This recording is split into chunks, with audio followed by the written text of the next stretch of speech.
Today, the Mets have dealing with injuries right now between Frankie Montas and Sean Manaea, but on this episode of Mets Digest, we're checking in on AJ Minter. Will he be ready to go for opening day? Plus, former captain of the team, John Franco, has something to say about the Francisco Lindor captaincy question. We're talking about that on this episode. What's going on, everybody? My name is Flobo Boyce, and you're locked into Mets Digest, your one-stop shop for Mets content all around the world. Myself, alongside of Mike D'Angelo, make sure they give you the Mets news and notes, and news you can use, right? That's the idea, because we're all fans of the orange and blue. But before I continue today's top story, as always, if you haven't done it before, please do us a favor by liking the video if you like it, and of course, subscribe to the channel if you want to. Don't be in that 66.6%, two-thirds who just watch content without subscribing.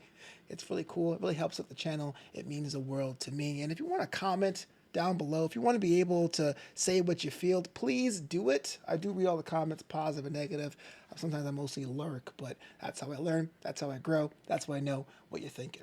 All right, let's get into it. Spring training, even though the Mets have lost more games than they won, who cares? We're trying out new combinations. We're trying out things. The vibes are high. Shout out to the Mets social media team. Things keeping it loose. If you're a fan of the Mets spring training cap, the one with Mr. Met with the sunglasses, those are in low quantities nationwide. So the vibes are high because people are actually buying Mets merch. There was years where that didn't happen. And even though the team looks pretty strong, there have been some injuries. Of course, we talked about that on the channel between Frankie Montas and Sean Manaea. And so when that happened, it was like, well, will there be any other prognosis for other pitchers to be ready in front of opening day? Next man up, if you will. So we want to talk about AJ Minter today. Here is somebody who's recovering from his own injury history when he was acquired from New York in the offseason. Gotta give up to Mike Puma over at the New York Post. They went out there and figured out what's going on with AJ Minter. Will he be ready for opening day? I'm not so sure because Carlos Mendoza says that he is, and he's looking to project him. He's in a good spot, and he's projected to be ready for opening day. But then I saw this. The lefty reliever who arrived in the 2-year contract with 22 milli, continues to throw bullpen sessions in camp, but is behind most of the other pitchers as somebody who is yet to face hitters in live batting practice. Minter is rehabbing from left hip surgery last summer. Quote, the training staff has been excellent, and it's their job to kind of tell me no, because I'm not very good at saying no, end quote, Minter said. So I want to talk about this in quite a second here about the trust that Minter has with our staff, which is something that really afflicted players of the Mets organization in the past. Minter, just over 6 months since his surgery, said he is slightly ahead of where he anticipated for late February. So let's put this up on the screen here. So he is one of the few pitchers on staff who has yet to face hitters in live batting practice. Spring training is only a couple weeks. Then we go into the regular season. That would tell me that he would not be ready for opening day despite Carlos Mendoza's insurances. Kind of rough, huh? But one thing I thought was pretty cool was that he was saying that the training staff has been excellent. And this is something that I really can't stress enough. Didn't really happen with players. Players came to New York, got injured, and they just declined. We never really saw them again.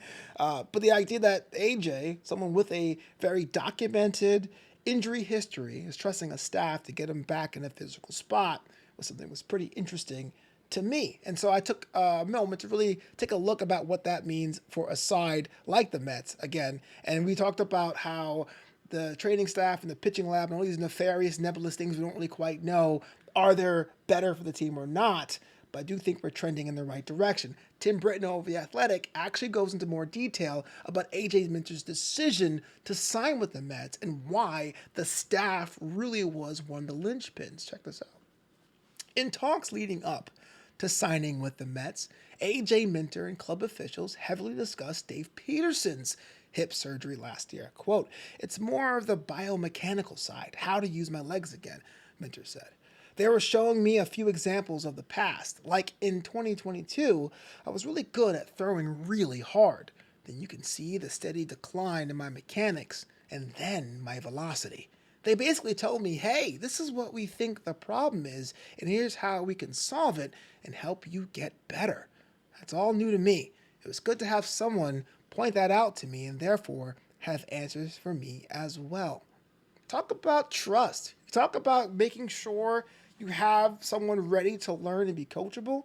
AJ Minter fits those boxes for the team, but the team is giving those players back a little bit of transparency. Now, technically, then, AJ would be a reclamation project. Maybe not to the extent of Frankie Montas or Luis Severino, but there was somebody that had declining velocity. Atlanta didn't know what to do with them. Ends recovering from hip surgery, and the team welcomed him with open arms. If they work out the kinks, I could say a lot about what the team is ready to do next season and maybe inspire other pitchers who may be looking for a little bit more love to come to New York. With a culture that's on the rise, with a fan base that's buying spring training merch, why the heck not? Everything is looking up. Taking the stats from last year real quick before we move on to the Francisco Lindor story, I do think it's pretty awesome. There are some flashes of brilliance here, especially with the ERA being sub-3 and that FIP being about 445. So probably not so much elite numbers, but I do think that there is grounds to be elite, especially if he comes back from surgery on course. Again, Carlos Mendoza says that Minter is ready to go, or would be ready to go opening day, but as someone who has not faced live batters yet, I am not so sure personally. Just making sure I reiterate that because people will be like, you never said anything about an update. I'm telling you right now. Moving on, though, one of the cool things about being a Mets fan is the fact that we have captains in the past. Even though we don't have a captain now, well, there's been a lot of clamoring for my captain, Francisco Lindor, to wear the C. Now, old school baseball purists are saying, yeah, captains are great if you're the Yankees, but the Mets don't really need one. I disagree personally. I do think a captain is someone that not only is a leader on the side, a leader on the team, but definitely leads a team or leads the organization to a positive outlook, right? When David Wright was captain, the team didn't have much going for it. Games were terrible. No one came out to games, but David Wright was a nice, average, red-blooded American guy, you know what I mean, who happened to be a fantastic baseball player, kind of was a torchbearer. John Franco was almost like a New York folk hero, maybe not to the level of Joe Namath, but Franco was a guy that kind of embodied New York, you know what I mean? That classic, AO, bada boom, get it done. And so it was interesting when John Franco himself weighed in on the Francisco Lindor debate, whether or not the Mets should have another captain, and whether it should be Francisco Lindor, even though there has been clamoring for maybe a Pete Alonso or a Brandon Nimmo to be captain. John Franco says this. Again, I gotta give a shout out to SNY TV, hat tip to Sports Illustrated for their transliteration.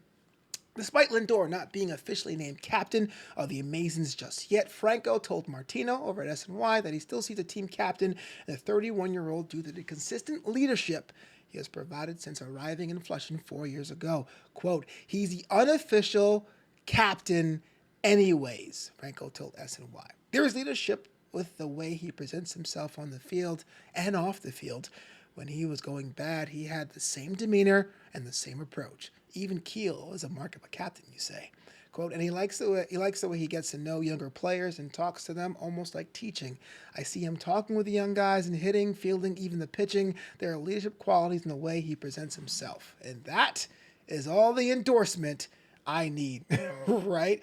But again, there is that old school kind of look of being like, do we need a captain? If everyone leads by example, we don't necessarily need one. This is where I want you guys to come in. Francisco Lindor, the captain debate. I feel like it's a lock. I feel like he should get it, and it should be a decision the team makes, the organization makes. But do we really need a captain? So that's a question I have for you. Can we subsist with a team without a captaincy? Can we be maybe like 26 other teams right now in Major League Baseball, say for, I guess the Royals have a captain off the top of my head, who don't have a captain, who just has a leader on the team?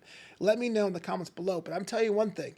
If John Franco says, hey, look, I believe Francisco Lindor is Capitan, then that's all the endorsement I need. Yo, that does it for me on this edition of Mets Digest. Thank you so much for being a part of this organization. Let me know in the comments below what you think of the video. And as always, it's LGM to the bitter end.